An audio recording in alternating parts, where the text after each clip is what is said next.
What's up, everybody? I'm Janae, and welcome to another Wellness Wednesday, where we talk about how you can have a happy, healthy mind, body, and spirit. Today, we are talking about the balance when working at home. When you're working from home, sometimes your life can become blurred with your work. And this can cause fatigue, mental fatigue, more stress. You never feel like you're on break away from work. You feel like you are always working. And for some people, they do work more because they are at home, which isn't necessarily a bad thing, but it is when the only thing on your mind is work when you're in your safe space of your home. Your home is supposed to be the place where you feel at ease, where you feel like you can disconnect and you feel protected, from the external world, because you are creating a sanctuary of sorts. When you decorate and when you're just at home relaxing, it's supposed to be your space. So what I have done is I've looked up some ways where you can lay boundaries between your work and then your life, work-life balance, through 3 protection methods. The first method is to protect your productivity. One way to do this is to have a dedicated, secluded, and tidy space where you're going to conduct your work. Dedicated. It's the same place that you go to each and every time you work. The reason this is important is because our mind makes associations when it comes to the events that are happening to us or the habits that we do. So for example, whenever you walk into the kitchen, you might start to feel hungry or feel like you want a snack, because your body has been associating the kitchen with food and nourishment and comfort and those kind of things. The same thing applies to working from home. So you want to find a space in your home that you are going to return to each and every time to do your work. You also want to make sure it's secluded. Secluded is really important, especially for those of us who are on the phone or on video conference calls. You don't want interruptions like dogs, pets, people, your kids, your husband, your spouse, whoever the person is, to be popping up or walking around in the background and creating a distraction. You want to make sure it's secluded for privacy purposes, so that whenever you're communicating with someone at work, then you're presenting a professional front as you complete your work. If possible, you want to work in a space that has a door so that you can shut it for privacy and to shut out the noise. And then tidy. You are more productive when your space is clean. There's a lot of studies done about it. You can look it up. My favorite activity is to KonMari my space. So Marie Kondo, she's all about tidying up for joy. Well, you can apply that to your workspace. You can create a desk or a surface that is nice and neat. You have your books or your laptop or your pens, and it's all nice and organized, because that helps your mind have more clarity and be organized in your thoughts. If you have an untidy space, then it's really hard to focus on your work because you're so distracted by the mess, and your thinking is not as organized and smooth as it could be. So you want to make sure it's dedicated, the same space, secluded, and clean. The next step in protecting your productivity is to take frequent breaks. This is really essential, because if you work constantly for hours on end, that is the fastest way to get burned out. Doesn't matter what the topic is, doesn't matter if you love the subject or not, even if you're in a flow, if you're not taking breaks, then your mind is getting exhausted a lot faster. And if you have an 8-hour shift to complete, you don't want to be exhausted in the first 4 and then you're struggling through the rest of the day. So what I recommend is using the Pomodoro method.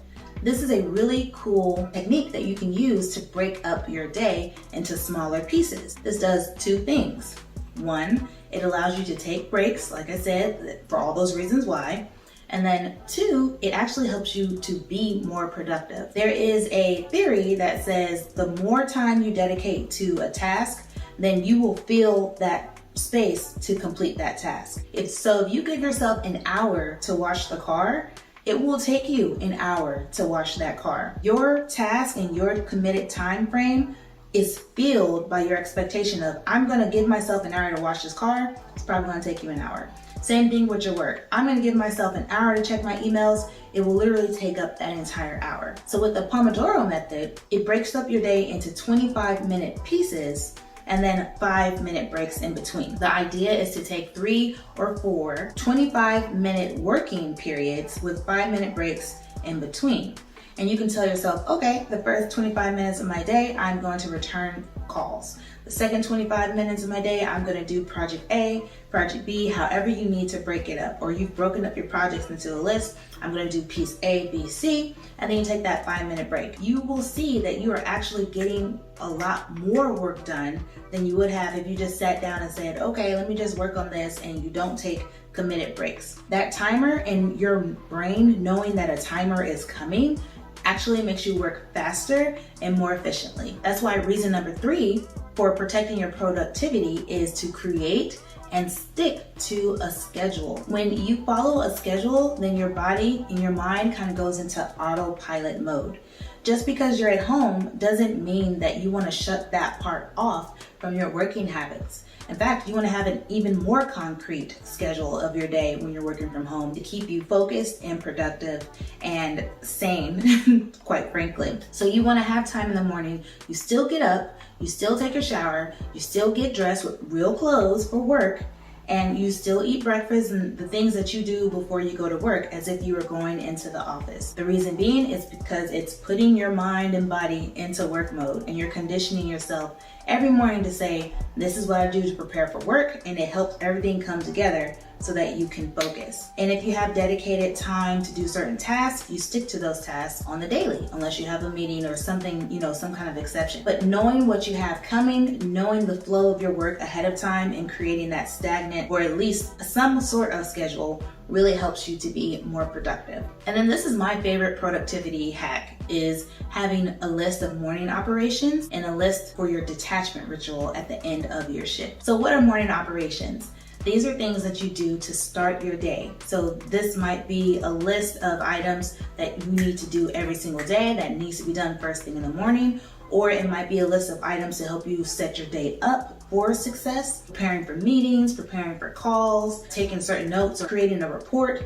There could be a list of things that you do with your morning operations list each day, but if you're doing that every morning, then you know you're going to be more productive throughout the day because you planned your day and you're sticking to that schedule. A detachment ritual is exactly what it sounds like. It is a ritual that you do every day at the end of your shift to let work go. It's really difficult to turn our minds off of work when you are working from home, especially depending on the type of work that you do. And some of you have to take calls outside of normal working hours. I totally understand. But you still want to have a detachment ritual to help you mentally disconnect from work as if you were driving home on your commute home, so that when you open that door from your office or when you spin your chair around or whatever your dedicated workspace is, you can be completely at home. Whether that's paying attention to your dog or just chilling by yourself or cooking dinner or being with your family, you need to be able to completely detach from your work so that you can be present in your life and you can enjoy and experience what's going on in your world outside of work. So those are my productivity tips. So how to protect your productivity. The next thing I suggest that you do is to protect your body. The first tip for doing so is to create an ergonomic environment in your workspace. So ergonomic equipment or supplies are basically regular tools that you use in the office if you work in an office space that help your body stay healthy and upright. It helps protect your posture. It helps protect you from pain. So for example, they have ergonomic mice for the computer. Instead of working hand down, it works hand side because that's the natural alignment of your wrist. And if you have carpal tunnel, it is a godsend. I don't have carpal tunnel, but I tell you what, ever since I got my ergonomic mouse, my arm and my wrist and my hand have felt so little strain. I don't even think I even have strain anymore now that I have my ergonomic mouse. Same thing with keyboards, especially if you do a lot of typing. You definitely want to get an ergonomic keyboard. They have ergonomic chairs to help with your posture and decrease back pain. They have ergonomic mats that literally relieve the stress and put pressure on different points on your feet. So there's a lot of supplies that you can look into that will protect your body while you're working throughout the day, especially if you're sitting for long periods of time. These really lift the strain off of your body. You can also protect your body with blue light glasses. Now, some people who wear glasses already have that tint in when they get their glasses filled, their prescription fulfilled and all that thing. But if you don't, and even if you don't wear glasses, you can just order blue light glasses. They're non-prescription and they have a slight tint on them. Usually it's like a yellow looking kind of tint. And what that does is it protects you from the blue light effects. Some of those are like strain, like visual strain, your eyes strain to focus on the computer screen. And so you get these big, massive headaches and you're not sure why. These glasses will help alleviate that a lot. Also, blue light is really bad for your skin. So this can help protect that fragile, delicate skin around your eyes because that's the most fragile area on your face. You definitely want to protect it at all costs. You can also look into see if they have blue light screens that you can put over your entire screen, and that way you are blocking out a lot more of that light that can be unhealthy for you. Another way to protect your body is to take stretch and walk breaks when you take your breaks. So if you're doing the Pomodoro method and you're taking that 5-minute break in between your next work slot, get up, get away from your desk, and move your body. You can reach down and touch your toes. You can pull your leg up on your chair and then stretch forward to get like a nice glute stretch going on. When you're walking, you're getting the blood flowing because when you sit for long periods of time, sometimes blood can become stagnant in places or not reach places that it needs to. So you feel pain or you feel stress or pressure. You want to keep that blood moving and flowing so that you can feel your best.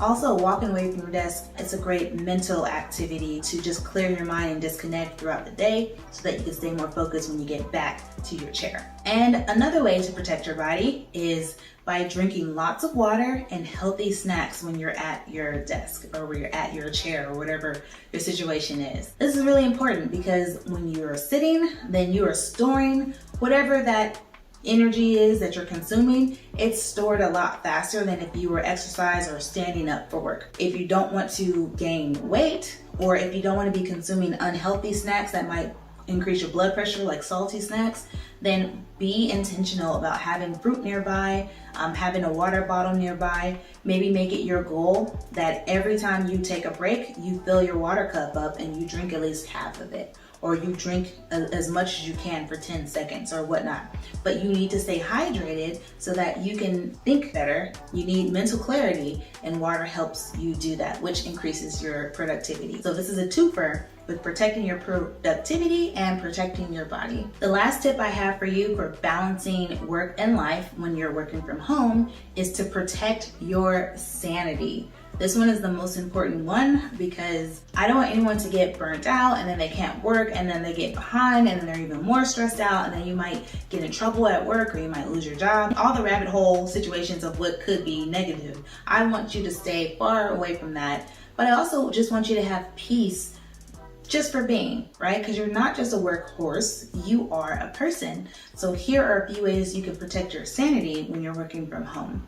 1, leave your desk when it's time to eat lunch. Do not eat lunch at your desk at all costs. If you have a working lunch, after that working lunch, you still need to get up and get away from your desk at least for 20 minutes.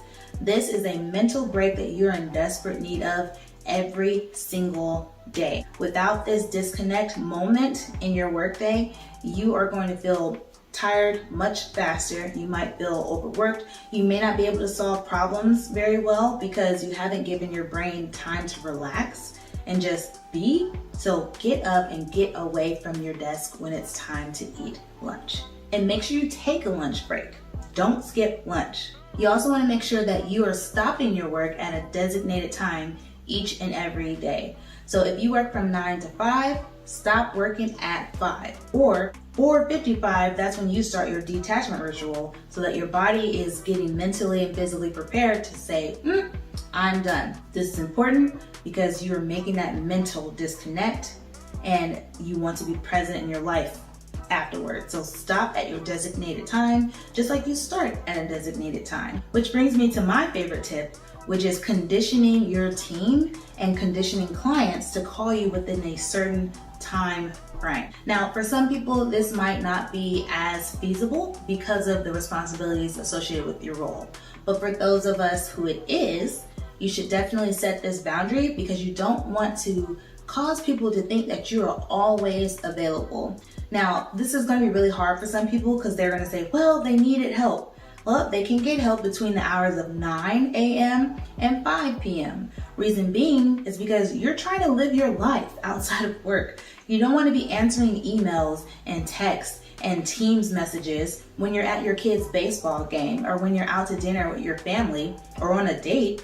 No. They have their time, 9 to 5. As long as no one is going to die or be injured as a result of you not responding, most of the time it can wait.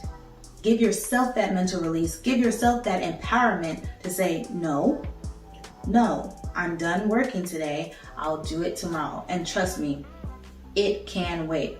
Majority of the time, if you hold off doing a task to the next day, when you do it the next day, you're going to do it much faster than you would have if you try to stuff it in at the end of your day. You probably know exactly what I mean.